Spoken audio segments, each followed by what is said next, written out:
नमस्कार दोस्तों। आप देख रहे हैं सब सुनेगा हिंदुस्तान न्यूज।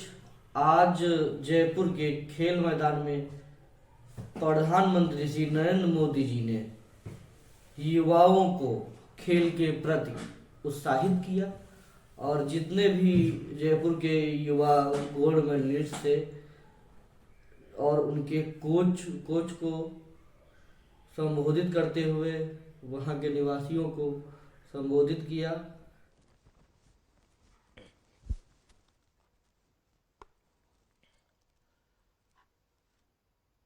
जयपुर ग्रामीण के सांसद और हमारे सहयोगी भाई राजवर्धन सिंह राठौड़, सभी खिलाड़ी, कोचगण और मेरे युवा साथियों, सबसे पहले तो जयपुर महाखेल में मेडल जीतने वाले, इस प्रतियोगिता में शामिल होने वाले प्रत्येक खिलाड़ी, कोच और उनके परिजनों को बहुत बहुत बधाई। आप सब जयपुर के खेल मैदान में केवल खेलने के लिए नहीं उतरे, आप जीतने के लिए भी उतरे और सीखने के लिए भी उतरे। और जहां सीख होती है वहां जीत अपने आप सुनिश्चित हो जाती है। खेल के मैदान से कभी कोई खिलाड़ी खाली हाथ नहीं लौटता। साथियों, अभी हम सभी ने कबड्डी के खिलाड़ियों का शानदार खेल भी देखा। मैं देख रहा हूं आज के इस समापन समारोह में कई ऐसे चेहरे मौजूद हैं जिन्होंने खेलों में अंतर्राष्ट्रीय स्तर पर भारत का नाम रोशन किया है। एशियन गेम्स के मेडलिस्ट राम सिंह दिख रहे हैं, ध्यानचंद खेल रत्न से सम्मानित पैरा एथलीट भाई देवेंद्र झांझड़िया दिख रहे हैं, अर्जुन अवॉर्डी साक्षी कुमारी और अन्य सीनियर खिलाड़ी भी हैं। यहां आए खेल जगत के इन सितारों को जयपुर ग्रामीण के खिलाड़ियों का उत्साहवर्धन करते देख मुझे बड़ी प्रसन्नता हो रही है। साथियों, आज देश में खेल प्रतिस्पर्धाओं और खेल महाकुंभों का जो सिलसिला शुरू हुआ है वो एक बड़े बदलाव का प्रतिबिंब है। राजस्थान की धरती तो अपने युवाओं के जोश और सामर्थ्य के लिए ही जानी जाती है। इतिहास गवाह है, इस वीर धरा की संतान ने रणभूमि को भी अपने शौर्य से खेल का मैदान बना देती है। इसलिए अतीत से लेकर आज तक जब भी देश की रक्षा की बात आती है तो राजस्थान के युवा कभी किसी के पीछे नहीं होते हैं। यहां के युवाओं के इस शारीरिक और मानसिक सामर्थ्य को विकसित करने में राजस्थानी खेल परंपराओं का बड़ा योगदान रहा है। सैकड़ों वर्षों से मकर संक्रांति पर आयोजित होने वाला खेल दड़ा हो या बचपन की यादों से जुड़े सितोलिया, रुमाल जपटा जैसे परंपरागत खेल हो, ये राजस्थान की रग रग में रचे बसे हैं। इसलिए इस राज्य ने देश को कितनी ही खेल प्रतिभाएं दी है, कितने ही मेडल देकर तिरंगे की शान को बढ़ाया है। और आप जयपुर वालों ने तो, आपने तो सांसद भी ओलंपिक पदक विजेता चुना है। मुझे खुशी है कि राज्यवर्धन सिंह राठौड़ जी, उनको देश ने जो दिया है उसे वो सांसद खेल स्पर्धा के जरिए नई पीढ़ी को लौटाने का काम कर रहे हैं। हमें इन प्रयासों को और विस्तार देना है ताकि इसका प्रभाव और भी व्यापक हो। जयपुर महाखेल का सफल आयोजन हमारे ऐसे ही प्रयासों की अगली कड़ी है। इस वर्ष 600 से ज्यादा टीमों का, 6,500 युवाओं का इसमें भाग लेना इसकी सफलता का प्रतिबिंब है।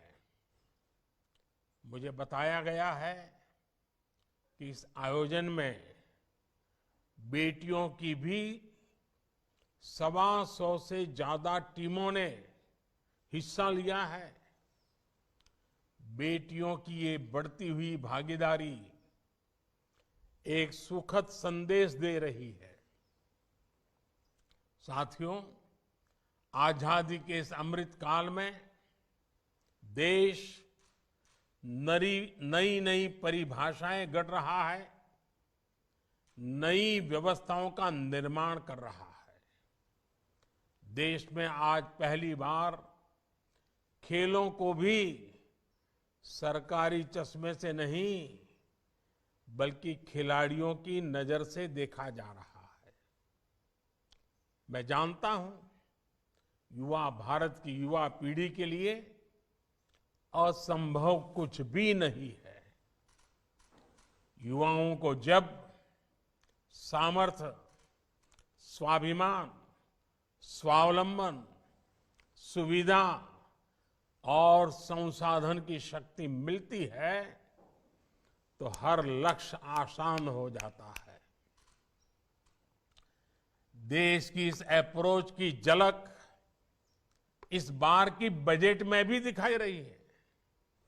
इस बार देश के बजट में खेल विभाग को करीब 2500 करोड़ रुपए का बजट मिला है, जबकि 2014 से पहले खेल विभाग का बजट 800 साढ़े 800 करोड़ रुपए के आसपास ही रह जाता था। यानी 2014 के मुकाबले देश के खेल विभाग के बजट में लगभग 3 गुना बढ़ोतरी हुई है। इस बार अकेले खेलो इंडिया अभियान के लिए ही 1000 करोड़ रुपए से ज्यादा बजट दिया गया है। ये ऐसा खेल से जुड़े हर क्षेत्र से में संसाधनों और सुविधाओं का निर्माण करने की दिशा में काम आएगा। साथियों, पहले देश के युवाओं में खेल का जज्बा तो होता था, प्रतिभा भी होती थी, लेकिन अक्सर संसाधन और सरकारी सहयोग की कमी हर बार आड़े आ जाती थी। अब हमारे खिलाड़ियों की इस चुनौती का भी समाधान किया जा रहा है। मैं आपको इस जयपुर महाखेल का ही उदाहरण दूंगा। जयपुर में यह आयोजन बीते 5-6 वर्षों से चल रहा है।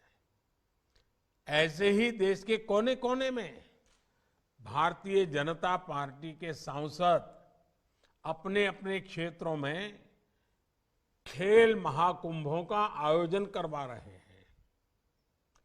इन सैकड़ों खेल महाकुंभों में हजारों युवा, हजारों प्रतिभावान खिलाड़ी अलग अलग खेलों में भाग ले रहे हैं। सांसद खेल महाकुंभ की वजह से देश की हजारों नई प्रतिभाएं उभर कर सामने आ रही है। साथियों, ये सब इसलिए मुमकिन हो पा रहा है क्योंकि केंद्र सरकार अब जिला स्तर और स्थानीय स्तर तक स्पोर्ट्स फैसिलिटी बना रही है। अब तक देश के सैकड़ों जिलों में लाखों युवाओं के लिए स्पोर्ट्स इंफ्रास्ट्रक्चर तैयार किया गया है। राजस्थान में भी केंद्र सरकार द्वारा अनेक शहरों में स्पोर्ट्स इंफ्रा का निर्माण हो रहा है। आज देश में स्पोर्ट्स यूनिवर्सिटीज भी बन रही हैं और खेल महाकुंभ जैसे बड़े आयोजन भी प्रोफेशनल तरीके से हो रहे हैं। इस बार नेशनल स्पोर्ट्स यूनिवर्सिटी को भी अधिकतम बजट प्रदान किया गया है। हमारा प्रयास है कि स्पोर्ट्स मैनेजमेंट और स्पोर्ट्स टेक्नोलॉजी से जुड़ी हर विद्या को सीखने का माहौल बने, जिससे युवाओं को इस क्षेत्र में कैरियर बनाने का अवसर मिलेगा। साथियों, पैसे की कमी के कारण कोई युवा पीछे न रह जाए, इस पर भी हमारी सरकार का ध्यान है। बेहतरीन प्रदर्शन करने वाले खिलाड़ियों को केंद्र सरकार अब सालाना 5 लाख रुपए तक की मदद करती है। प्रमुख खेल पुरस्कारों में दी जाने वाली राशि भी 3 गुना तक बढ़ा दी गई है। ओलंपिक जैसी बड़ी वैश्विक प्रतियोगिताओं में भी अब सरकार पूरी शक्ति से अपने खिलाड़ियों के साथ खड़ी रहती है। टॉप्स, TOPS, टॉप जैसी स्कीम के जरिए वर्षों पहले से खिलाड़ी ओलंपिक की तैयारी कर रहे हैं। साथियों, खेल में आगे बढ़ने के लिए किसी भी खिलाड़ी के लिए सबसे जरूरी होता है अपनी फिटनेस को मेंटेन रखना। आप फिट होंगे तभी सुपर हिट होंगे। और फिटनेस तो जितनी खेल के ही मैदान में जरूरी होती है, उतनी ही जिंदगी के मैदान में भी जरूरी होती है। इसलिए आज खेलो इंडिया के साथ साथ देश के लिए फिट इंडिया भी एक बड़ा मिशन है। हमारी फिटनेस में बहुत बड़ी भूमिका हमारे खान पान की, हमारे पोषण की भी होती है। इसलिए मैं आप सबसे एक ऐसे अभियान की चर्चा भी करना चाहता हूं जिसकी शुरुआत तो भारत ने की, लेकिन अब वो एक ग्लोबल कैंपेन बन गया है। आपने सुना होगा, भारत के प्रस्ताव पर यूनाइटेड नेशंस UN वर्ष 2023 को इंटरनेशनल मिलेट ईयर के तौर पर मना रहा है। और राजस्थान तो मिलेट्स यानी मोटे अनाजों की एक बेहद समृद्ध परंपरा का घर है और अब देशव्यापी उसकी पहचान बने, इसलिए ये मोटे अनाज को श्री अन्न इस नाम से लोग जाने, ये बहुत आवश्यक है। इस बार बजट में भी इस बात का उल्लेख किया गया है। ये सुपर फूड है, ये श्री अन्न है और इसलिए राजस्थान का श्री अन्न बाजरा, श्री अन्न ज्वार, ऐसे अनेक मोटे अनाज ये श्री अन्न के नाम के साथ अब जुड़ गए हैं, उसकी पहचान है। और ये कौन नहीं जानता जो राजस्थान को जानता है, ये हमारे राजस्थान का बाजरे का खिचड़ा और चूरमा क्या कोई भूल सकता है क्या? मेरा आप सभी युवाओं से विशेष आह्वान होगा, आप अपने खाने में श्री अन्न यानी कि मोटे अनाजों को तो शामिल करें। इतना ही नहीं, स्कूल, कॉलेज, युवा पीढ़ी में खुद ही उसके ब्रांड एम्बेसडर बन करके लग पड़िए। साथियों, आज का युवा केवल एक क्षेत्र में सिमट कर नहीं रहना चाहिए, वो मल्टी टैलेंटेड भी है और मल्टी डायमेंशनल भी है। देश भी इसलिए युवाओं के सर्वांगीण विकास के लिए काम कर रहा है। एक और युवाओं के लिए आधुनिक स्पोर्ट्स इंफ्रास्ट्रक्चर बन रहा है, तो साथ ही बच्चों और युवाओं के लिए नेशनल डिजिटल लाइब्रेरी का भी प्रस्ताव इस बजट में किया गया है। नेशनल डिजिटल लाइब्रेरी के जरिए विज्ञान, इतिहास, समाजशास्त्र, संस्कृत जैसी भाषाएं, हर विषय की किताबें शहर से गांव तक हर स्तर पर डिजिटली उपलब्ध होगी। ये आप सबके लर्निंग एक्सपीरियंस को नई ऊंचाई देगा। सारे रिसोर्सेज आपके कंप्यूटर और मोबाइल पर उपलब्ध करवाएंगे। साथियों, स्पोर्ट्स केवल एक विद्या ही नहीं है, स्पोर्ट्स एक बहुत बड़ी इंडस्ट्री भी है। स्पोर्ट्स से जुड़ी चीजें और संसाधन बनाने से बड़ी संख्या में लोगों को रोजगार भी मिलता है। ये काम ज्यादातर हमारे देश में लघु उद्योग, एमएसएमईज करते हैं। इस बार बजट में स्पोर्ट्स सेक्टर से जुड़ी एमएसएमईज को मजबूत करने के लिए भी कई महत्वपूर्ण घोषणाएं हुई है।